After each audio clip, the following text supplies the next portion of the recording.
Assalamu alaikum wa rahmatullah. Mes frères, mes sœurs, aujourd'hui nous commençons une nouvelle série consacrée au prophète Daoud alayhi salam.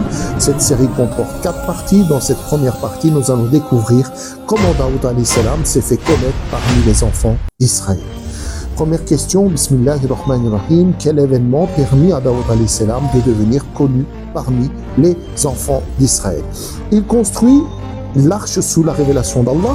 Il tua Jalut avec sa fonde par la permission d'Allah, ou il sauva son peuple d'une immense déluge.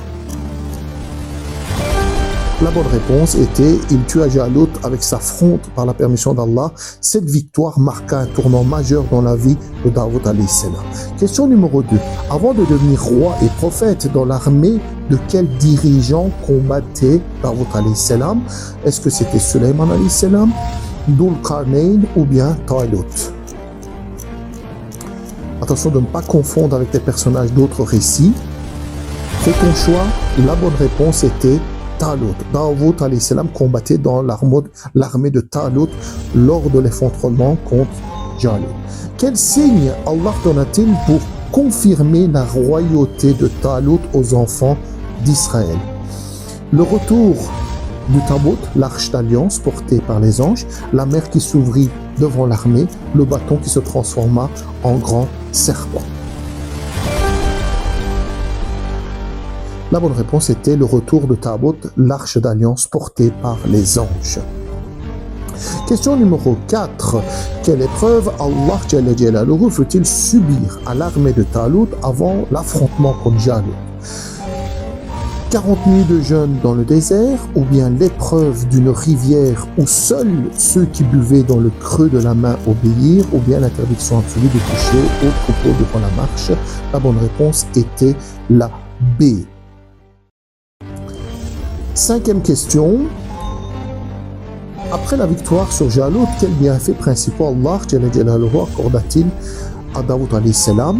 La maîtrise du vent impétueux et le pouvoir sur les djinns, ou bien le don exclusif d'interpréter le langage de tous les animaux, ou bien la royauté, la sagesse et une science qu'il voulut lui enseigner. Assalamu alaikum wa rahmatullah. Mes frères, mes sœurs, nous poursuivons notre découverte du prophète Daoud alayhi salam. Dans cette deuxième partie, nous allons découvrir le Zebour, les miracles qu'Allah lui accorda et comment, malgré sa royauté, Daoud travaillait de ses propres mains. C'est parti, bismillah. Première question, quel livre saint Allah Jalla Jalaluhu révéla-t-il au prophète Daoud alayhi salam? Est-ce que c'était le Zebour, est-ce que c'était l'Injil ou bien les Suhuf d'Ibrahim alayhi salam?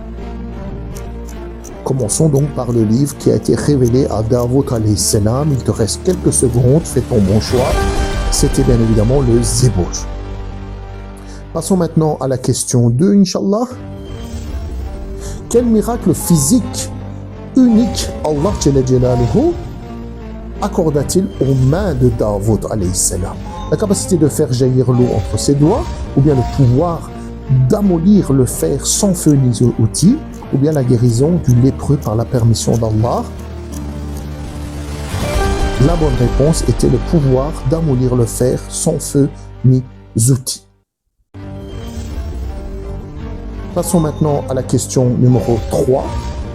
Quelle créature glorifia Allah Jalla Jalaluhu à l'unisson avec Daoud alayhi salam lorsqu'il psalmodiait? Les djinns et les chevaux de guerre, les montagnes et les oiseaux rassemblés, ou bien les poissons et les créatures marines? Tu as 5 secondes. La bonne réponse était les montagnes et les oiseaux rassemblés. Nous passons maintenant à la question 4. Quelle activité artisanale Daoud alayhi salam pratiquait-il pour subvenir à ses propres besoins malgré sa royauté? La fabrication d'armures légères aux mailles ajustées, ou bien la construction de navires, ou bien le commerce de caravanes entre le Cham et le Yémen. Il était roi, mais il travaillait et donc il faisait de la fabrication d'armures. Bonne réponse A. Nous passons à la dernière question, la question numéro 5. Quelle qualité spirituelle Allah Jalla Jalaluhu met-il particulièrement en éloge chez Daoud alayhi salam? Il possédait l'armée la plus puissante de son époque, ou bien il ne dormait jamais pendant la nuit, ou bien il était plein de force et revenait sans cesse repentant vers Allah Jalla Jalaluhu. La bonne. Assalamu alaikum wa rahmatullah. Mes frères, mes sœurs, nous poursuivons notre découverte du prophète Daoud alayhi salam. Dans cette troisième partie, nous allons découvrir son adoration exceptionnelle, sa manière d'exercer la justice et surtout ce comportement lorsqu'il comprit qu'Allah l'avait mis à l'épreuve. Première question, bismillah, selon la sunna, quel est le rythme de jeûne surérogatoire le plus aimé d'Allah attribué à Daoud alayhi salam? Jeûner 3 jours au milieu de chaque mois lunaire, ou bien jeûner un jour et rompre le jeûne le jour suivant, ou bien jeûner 40 jours consécutifs chaque année. Cette adoration célèbre de Daoud alayhi salam, c'était bien entendu de jeûner un jour et rompre le jeûne le jour suivant. Passons maintenant à la question numéro 2. Quelle noble fonction officielle Allah Jalla Jalaluhu confia-t-il à Daoud alayhi salam parmi les hommes? Être son lieutenant, un khalifa sur terre et jugé en toute équité, ou bien bâtir les fondations du temple avec son fils Sulayman, ou bien reconstruire la Kaaba et proclamer le pèlerinage? La bonne réponse était être son lieutenant, le khalifa sur terre est jugé en toute qualité. Voilà, nous passons maintenant à la question numéro 3. Après l'épreuve des 2 plaignants venus au sanctuaire, quelle fut la réaction immédiate de Daoud alayhi salam? Il demande donc que les 2 plaignants reviennent afin de poursuivre le jugement.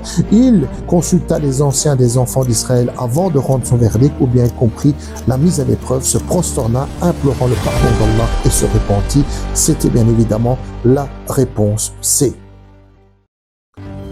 Passons à la question numéro 4. Quel ordre strict Allah Jalla Jalaluhu donna-t-il à Daoud alayhi salam concernant l'exercice de pouvoir? Juger selon la justice et ne pas suivre les passions, ne jamais trancher un différend sans consulter la majorité, ou interdire tout jugement durant la nuit. La bonne réponse était la réponse A, juger selon la justice et ne pas suivre les passions. Dernière question, la question numéro 5. Quelle attitude exemplaire Daoud alayhi salam enseigna-t-il aux croyants lorsqu'une faute ou un doute survient? Chercher des excuses et rejeter la faute sur autrui, s'isoler du monde et abandonner toute responsabilité publique, revenir immédiatement à Allah par l'humilité, la prosternation et le repentir. Cette question est placée dans les difficiles, mais elle est logique. C'est un rappel, c'est la réponse C. Assalamu alaikum wa rahmatullah, mes frères et mes sœurs, nous arrivons à la 4e et dernière partie de notre série consacrée au prophète Daoud alayhi salam.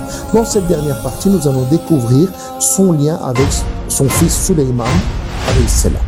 C'est parti, bismillahirrahmanirrahim. Première question, dans l'affaire du champ ravagé par les moutons, à qui Allah Jalla Jalaluhu fit-il comprendre le jugement le plus juste?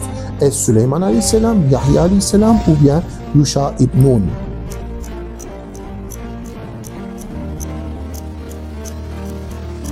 La bonne réponse était bien évidemment la A, Sulayman alayhi salam. Question numéro 2, Inch'Allah. Quel prophète hérita de Daoud alayhi salam par la volonté d'Allah? Est-ce Yusuf alayhi salam, Sulayman alayhi salam, Yunus alayhi salam? Ici, bien entendu, tout comme la question précédente, on essaye de vous montrer le lien entre les 2 prophètes. C'est essentiel. Donc faites votre choix. Bien évidemment, c'est la réponse B, Sulayman alayhi salam. Nous allons passer, Inch'Allah, à la question 3. Quel ordre Allah Jalla Jalaluhu adressa-t-il à la famille de Daoud alayhi salam après avoir rappelé ses immenses bienfaits? Ô famille de Daoud, agissez par gratitude. Ou bien jeûner 40 jours sans interruption, ou bien distribuer tout l'or du royaume aux pauvres. La bonne réponse était la A. Ô famille de Daoud, agissez par gratitude. Nous passons à la question numéro 4. Comment Daoud alayhi salam et Sulayman alayhi salam commencèrent-ils leurs paroles après avoir reçu cette science? Seigneur, augmente-nous en science, ou bien louange à Allah qui nous a favorisés par rapport à beaucoup de serviteurs croyants, ou bien nous plaçons notre confiance dans notre armée et notre royaume.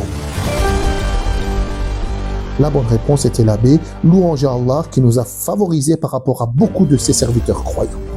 Dernière question, question 5. Quelle grande leçon ressort de la vie de Daoud alayhi salam? La puissance politique dispense de devoirs d'adoration, l'exercice de la justice suffit sans repentir, la foi, le travail honnête, la justice et le repentir élèvent le serviteur auprès d'Allah. Ici aussi, vous allez trouver par déduction, Inch'Allah Ta'ala, en disant que c'est la réponse C. Alhamdulillah. Alors dis-moi, mon frère, ma sœur, quel est ton score sur 5? Écris-le en commentaire, j'ai hâte de te lire, Inch'Allah. Si cette série consacrée au prophète Daoud alayhi salam t'a plu, n'oublie pas de mettre un like, de la partager et de t'abonner à la chaîne. Qu'Allah nous accorde une foi sincère, un travail honnête, le sens de la justice et un cœur qui revient toujours vers lui. Assalamu alaikum wa rahmatullahi wa barakatuh.